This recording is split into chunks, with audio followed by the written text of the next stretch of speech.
श्रीकान्तद्रुहिणोपमन्युतपनस्कन्देन्द्रनन्द्यादयः प्राचीनो गुरवोऽपि यस्य करुणालेशाद्गता गौरवं तं सर्वादिगुरुं मनोज्ञवपुषं मन्दस्मितालङ्कृतं चिन्मुद्राङ्कितमुद्रपाणिनलिनं चित्ते शिवं कुर्महे। नमस्सरसे नमस्सरस्वतये नमस्सकीनां पुरोकानां चक्षुषे நமோ திவே நம பிருதிவே நமஹ.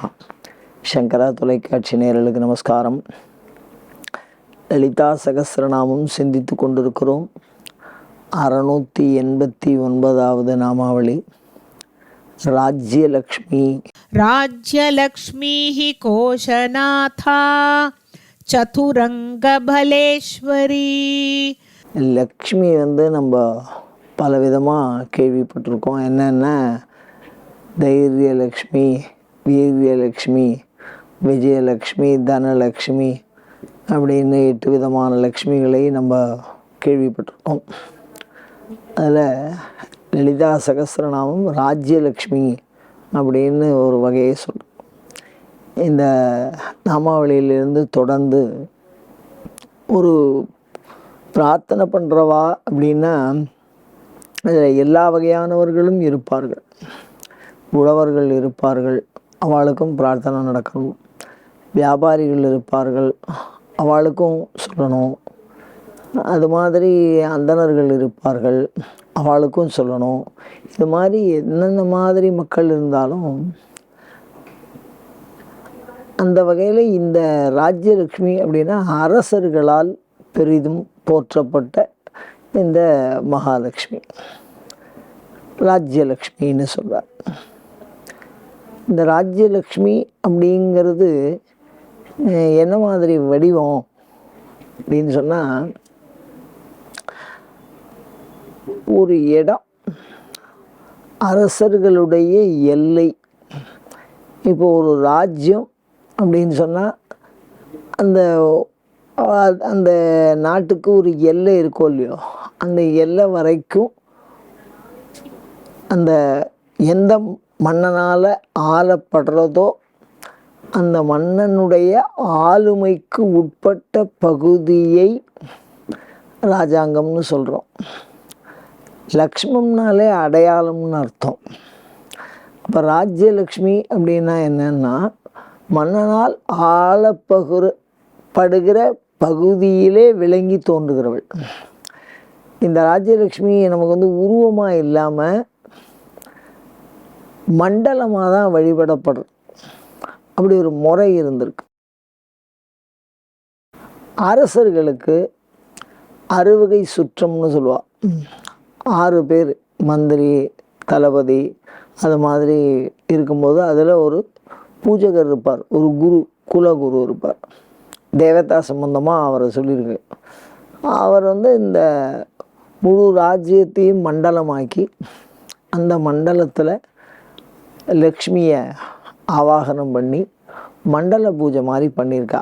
அதனால தான் நமக்கு வடிவம் தெரியல.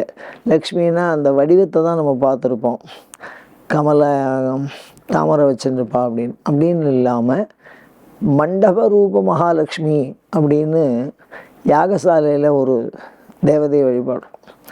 துவாரலக்ஷ்மி அப்படின்னு சொல்லி கோயில் துவாரங்களில், சைவாலயங்களில் நடுப்புற ஒரு லக்ஷ்மியை வழிபாடு பண்ணுவாள்.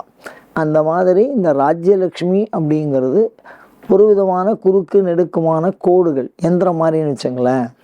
அப்போ எந்திரம்னு ஏன் சொல்லலைன்னு அதை கோலமாவில் போடுவாள். இந்த வழிபாடு இன்னும் இருக்குது. அந்த கோலத்தை போட்டு அதுலேயே இந்த லக்ஷ்மியை ஆவாகனம் பண்ணி பூஜை பண்ணுவாள். அப்படி பூஜை பண்ணுறதுனால மன்னருக்கு என்ன நன்மை அப்படின்னா, அந்த பகுதி, அந்த ஆளக்கூடிய பகுதி இருக்கோ இல்லையோ, அந்த பகுதியில் வறுமை வராது.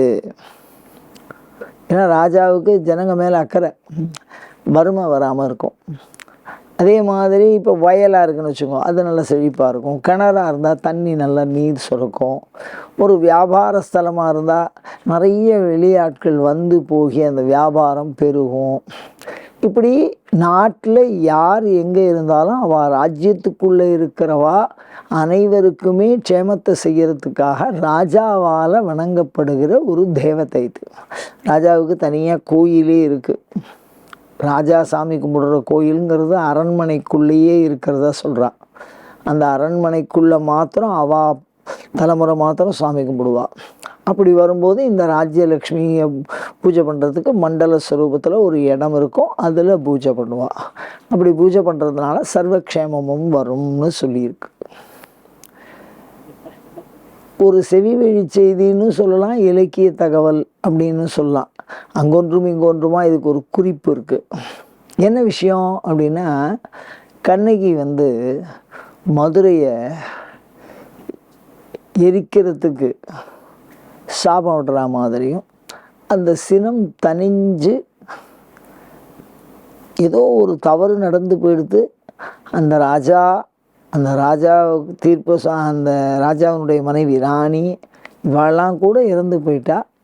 இருந்தும் அந்த கண்ணகிக்கு அந்த சினம் தனியில. தன்னுடைய கணவனாகிய கோவலன் ஒரு கல்வன் அப்படின்னு பேர் சொல்லி இறந்து போனது தான் அவளுக்கு ரொம்ப ஒரு மனசில் ஒரு கொதிப்பு. ஏன்னா அவன் ஒரு அப்பாவி. அப்படி இருக்கும்போது அந்த சினம் தனியலை. அப்போது மேலும் அந்த தீமையை செய்ய முற்படுகிற போது அந்த நகர தேவதை, அதாவது இந்த ராஜ்யலக்ஷ்மி, அந்த ராஜ்யலக்ஷ்மி ஒரு பெண் வடிவம் எடுத்து பேசினாலாம். அப்படி பேசும்போது, பூர்வத்தில் நீ ஒரு வியாபாரியாக இருந்த, அது சம்பந்தமாக பண்ணின பாவத்தில் இந்த மாதிரி ஒரு துர்மரண பிராப்தி கோவலனுக்கு விதிவசத்தால் ஏற்பட்டது. அதில் சம்மந்தப்பட்டவா மறுபிறவியில் இந்த மாதிரி இருக்கா. அதனால் உன்னுடைய கோபம் இந்த காலத்தோடு தனியட்டும். அதுக்காக முழுக்க ஒரு முதலில் அனைத்து ராஜ்யம் முழுக்க கெடுதல் வரணும் அப்படின்லாம் நீ என்ன பண்ணக்கூடாது, சிந்திக்கக்கூடாது. ஏன்னா ஒரு மகாபதிவிரத கண்ணகிங்கிறவ நினச்சா சூரியன் உதிக்கிறத கூட நிறுத்தி வைக்கக்கூடிய, இயற்கையை கூட நிறுத்தி வைக்கக்கூடிய வல்லமை பெற்றவர்கள் அந்த பதிவிரதா தர்மம். அப்படி இருந்து மேலும் அந்த துன்பம் விளையாமல் இருப்பதற்காக அந்த ராஜ்யலக்ஷ்மிங்கிறவ நேரடியாக பேசினாலாம் கண்ணகிட்ட. அப்படி கண்ணகிட்ட பேசி உன் சினம் தனிவாயாக அப்படின்னு அவன் சமாதானப்படுத்துகிறா. அந்த லக்ஷ்மியை பார்த்த உடனேயே அந்த சினம் அவளுக்கு அப்போ தான் குறையுது கண்ணகிக்கு. அதை பற்றி ஒரு குறிப்பு இருக்குது. அப்போ நகரமானது ஒரு தேவதையாக நினைத்து வழிபடப்படுகிறது. அப்படி பட்டிருக்கா பெரியவாள்லாம். அதுக்கு பலனும் இருந்திருக்கு. அதே மாதிரி இலக்கிய உக்தி, நகர தேவதை பொலிவற்று காணப்பட்டது அப்படின்னு, ஏதோ ராஜாவுக்கு கெடுதல் வருது அப்படின்னா அந்த அம்பாள் அதை அடையாளமாக காண்பிப்பா. நகர தேவதைகள் சோர்வுற்றா மாதிரியோ இல்லை அந்த அழகு பறிக்கப்பட்ட மங்கள ஆபரணங்கள்லாம் ஒரு பெண்ணிடத்திலிருந்து பறிக்கப்படுவது போல் கனவு கண்டதாலாம் இலக்கியத்தில் உக்தியை சொல்கிறா. அடுத்த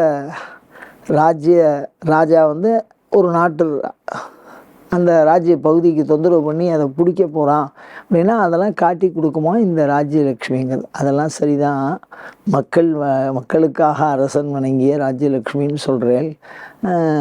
சாதாரண நம்மள மாதிரி மக்கள் ராஜ்யலக்ஷ்மின்னு சொல்கிறதுனால என்ன ஒரு பிரயோஜனம் அப்படின்னு சிந்திச்சு பார்த்தா, இந்த இடம் இந்த ராஜ்யலக்ஷ்மிங்கிற நாமாவிலே யார் சொல்லி வழிபாடு பண்ணுறாளோ அவள் சொந்த பிரதேசம், அதாவது வீடு, அதெல்லாம் இதுக்கான ஒரு கோலம் சொல்கிறா. அந்த கோலத்தை போட்டு அதில் ராஜ்யலக்ஷ்மி நம்ம ஜெபம் பண்ணோம்னா அந்த கிரகம், அதாவது யார் அந்த வீட்டுக்காராலோ அந்த பகுதி வரைக்கும் எந்த விதமான பிரச்சனையும் இல்லாமல் செழிப்பை தரும். அப்போ ஒரு கிரகங்கிறது செல்வப்பெருக்கை அடையும். நம்ம ஆற்றுல அந்த கோலம் போட்டு ராஜ்யலக்ஷ்மின்னு ஜெபம் பண்ணி பூஜை பண்ணினால் கண்டிப்பாக அது செல்வப்பெருக்கை ஏற்படுத்தும். அந்த கோலங்கள்லாம் கூட சாஸ்திரத்தில் ரொம்ப விளக்கமாக சொல்லியிருக்கு. மிக எளிமையான முறையில் அரிசி மாவில் ஒரு கோலம் போட்டு அதில் லக்ஷ்மியை ஆவாகனம் பண்ணி, ஒரே ஒரு தாமரை தான், அந்த தாமரையில் ஆவாகனம் பண்ணி பூஜை பண்ணினால் இதே ராஜ்யலக்ஷ்மியானவள் அனைத்து கிரகங்களிலும் செல்வத்தை பெருக்குவாள், வளத்தை பெருக்குவாள். அயம் தர்மஹா உத்தரோத்தர அபிவிருத்திரஸ்து.